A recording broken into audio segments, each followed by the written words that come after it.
Hello ময়নারা, আসসালামু আলাইকুম। আশা করি অনেক ভালো আছো, সুস্থ আছো। তোমাদের সবাইকে স্বাগত জানাচ্ছি ইংলিশ সেকেন্ড পেপারের বোর্ড প্রশ্ন সমাধানের আরেকটি পর্বে। মডিফায়ার নিয়ে অনেক বেশি টেনশনে থাকো, অনেক রুল পড়ো, বাট তোমরা মডিফায়ারে ফুল মার্কস পাও না।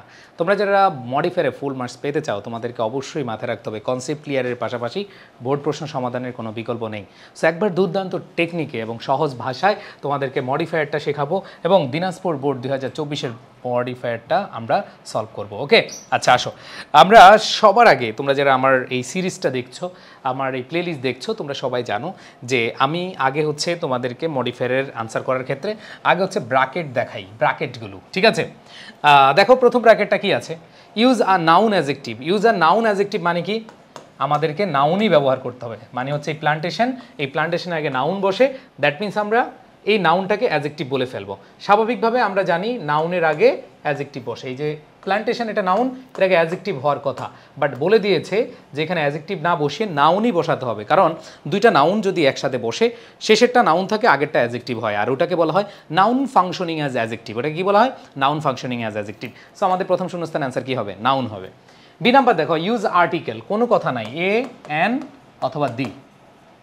এরপর দেখো সি নাম্বার যদি দেখি, use an adjective pre modify the noun, তার মানে এখানে অ্যাডজেক্টিভ ব্যবহার করতে হবে। এবার দেখো পজিটিভ ব্যবহার করতে হবে। পজিটিভ কোনগুলো ভাইয়া? আমরা পড়েছিলাম মাই, হিজ, হার, দেয়ার, ঠিক আছে, আওয়ার, হ্যাঁ, ইয়োর, এগুলো কি পজিটিভ অ্যাডজেক্টিভ। তোমাদের মনে থাকার কথা যারা আমার ক্লাসগুলো করেছো। এরপরে খেয়াল করে দেখো ই নাম্বারে কোয়ান্টিফায়ার আমরা জানি many, several, a lot of, এগুলো ব্যবহার করে থাকি। এগুলো কোয়ান্টিফায়ার, মেনি, সেভারাল, ফিউ, ঠিক আছে, আ লট অফ, লটস অফ, এগুলো ব্যবহার করা হয়। এরপর দেখো ডেমনস্ট্রেটিভ আরও সহজ। কি ভাইয়া? দিস, দ্যাট, দিস, দোজ, মনে আছে? দিস, দ্যাট, দিস, দোজ, এগুলো কি ডেমনস্ট্রেটিভ। এরপরে খেয়াল করে দেখো কত এফ গেল, জি। ইউজ ইনফিনিটিভ ফ্রেজ মানে কি? টু প্লাস ভার্বের বেস ফ্রম, যেহেতু ফ্রেজ কথাটা আছে তার মানে আরও কিছু, তার মানে কি আরও কিছু, এটা ইনফিনিটিভ ফ্রেজ। এবার দেখো এইচ নাম্বারটা, ইউজ আর্টিকেল, আবারও খুবই সহজ, এ অ্যান্ড দি, এর মধ্যে একটা বসাবো, তাই না? এরপর দেখো আমরা যদি এরপরে দেখি কি আছে, post modify the verb with an adverb. আমরা জানি পোস্ট মডিফাই দ্য ভার্ব মানে কি অ্যাডভার্ব, অ্যান্সার হবে কি অ্যাডভার্ব। আর এইখানে আবার দেখো যে নাম্বার ডেমনস্ট্রেটিভ, যে নাম্বারটা কি ডেমনস্ট্রেটিভ।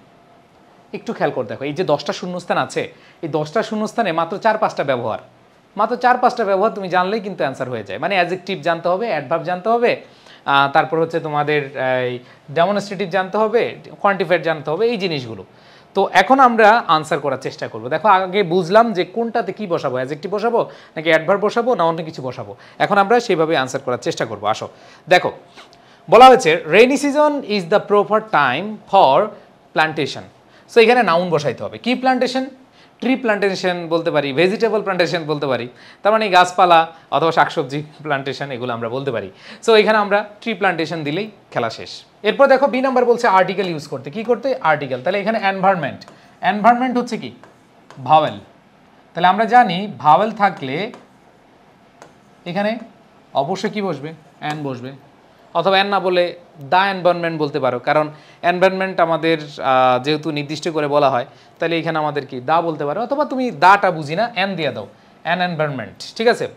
এবার দেখো ইউজ অ্যান অ্যাডজেক্টিভ বের করতে বলেছে। তাহলে অ্যাডজেক্টিভ যদি আমরা বলি তাহলে কি হতে পারে একটু খেয়াল করে দেখো। আমি একটু এটা দেখাই কারণ তোমরা বুঝতে পারবা যে আমি আমাদের ইংলিশ ফাউন্ডেশন বইটা কীভাবে সাজিয়েছি। তো গ্রোথের আগে আমরা দেখতে পাচ্ছি র্যাপিড গ্রোথ, প্রপার গ্রোথ। তাহলে র্যাপিড অ্যাডজেক্টিভ, গ্রোথ কি নাউন, তাহলে আমরা বলতে পারি এখানে র্যাপিড গ্রোথ অথবা কি প্রপার গ্রোথ। তাহলে র্যাপিড গ্রোথ অফ ট্রিজ অথবা প্রপার গ্রোথ অফ ট্রিজ। এরপর দেখো we should plant trees according to dash suitability of the land. এখন এখানে পজিটিভ ব্যবহার করতে বলেছে, তাহলে পজিটিভ কোনগুলো? My, his, her, their, our, your, তাই না? তাহলে এখানে কাকে নিবা? মাই সুইটেবিলিটি অফ দ্য ল্যান্ড নাকি their suitability of the land? Because এখানে গাছগুলোকে বুঝিয়েছে। উই শুড প্ল্যান্ট ট্রিজ, এখানে গাছগুলোকে যেহেতু বুঝিয়েছে তাহলে দেয়ার হবে। কি হবে? দেয়ার হবে। এরপরে খেয়াল করে দেখো there are dash fallow lands around us. তাহলে কোয়ান্টিফায়ার মানে কি? Many, several, a lot of. তাহলে তুমি বলতে পারো there are many fallow lands around us, অথবা there are a lot of fallow lands around us. Quantifier দ্বারা তো আমরা এগুলোই বুঝি, তাই না? মেনি, সেভারেল, ফিউ, অথবা আ লট অফ, যেটা তো অ্যান্সার হয়ে যাবে। এরপর খেয়াল করে দেখো ইউজ আর ডেমনস্ট্রেটিভ। ডেমনস্ট্রেটিভ মানে কি দিস দ্যাট দিস দোজ, তাই না? তাহলে এখানে প্লুরাল আছে, তাহলে আমরা জানি প্লুরাল থাকলে কি হয় দিস অথবা দোজ। সো এটা যদি অতীতকালের না তাহলে আমরা দিস দিয়ে দিলাম, তাহলে দিস ল্যান্ড কি হবে দিস ল্যান্ডস, যেহেতু প্লুরাল এই জন্য দিস হয়েছে। এরপর দেখো পরেরটা ইনফিনিটিভ ফ্রেজ চেয়েছে। ইনফিনিটিভ মানে হচ্ছে টু প্লাস ভার্বের base form. We can easily engage landless people, তাহলে বলতে পারো যেহেতু ইনফিনিটিভ ফ্রেজ বলছে তাহলে তুমি বলতে পারো ইনফিনিটিভ ফ্রেজ হিসেবে টু টেক কেয়ার, তাহলে টু টেক এরপরে care of, to take care of যত্ন নেওয়া। টু নার্চার ইজিলি, তো আমরা এখানে বলতে পারি টু টেক কেয়ার অফ অথবা to nurture easily the saplings and ensure their safe growth. The success of the tree plantation programme requires use article use করতে বলছে। আর্টিকেল এখানে আমরা দেখতেছি ভাওয়েল আছে, তার মানে ভাওয়েল আছে, আবার এখানে দেখি ভাওয়েল আছে, তার মানে এখানে অ্যান দিয়ে দিলি তো শেষ, অ্যান আনটাইটেলড এফোর্ট, তাহলে অ্যান ইউজ করব। এখানে সব কিন্তু দেওয়া আছে, দেখো সুন্দরভাবে দেওয়া আছে, কোনো সমস্যা নাই, ঠিক আছে। এরপর দেখো আই নাম্বারটা যদি আমরা দেখি কি বলেছে, আই নাম্বারটা বলেছে আমাদের post modify the verb with an adverb. তাহলে আমরা বলতে পারি the educated section of the society should work sincerely diligently in this regard. তাহলে আমরা সিনসিয়ারলি বলতে পারি, ডিলিজেন্টলি বলতে পারি, অ্যাক্টিভলি বলতে পারি, ঠিক আছে। অ্যান্ড দেন আমাদের লাস্ট বলা আছে ইউজ আর ডেমনস্ট্রেটিভ, মানে this that this those use করব। তাহলে এখানে দেখো আমরা বলতে পারি ক্যাম্পেইন, ক্যাম্পেইন হচ্ছে যে কি সিঙ্গুলার, তার মানে এখানে দোজ হবে না, এখানে দিস হবে না, আমরা বলতে পারি কি দিস অথবা দ্যাট।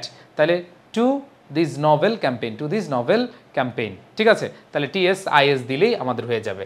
সো তোমরা যে এই যে দেখলা এত সুন্দরভাবে এখানে ব্যাখ্যা করে দেওয়া আছে, আমি তোমাদেরকেও দেখালাম।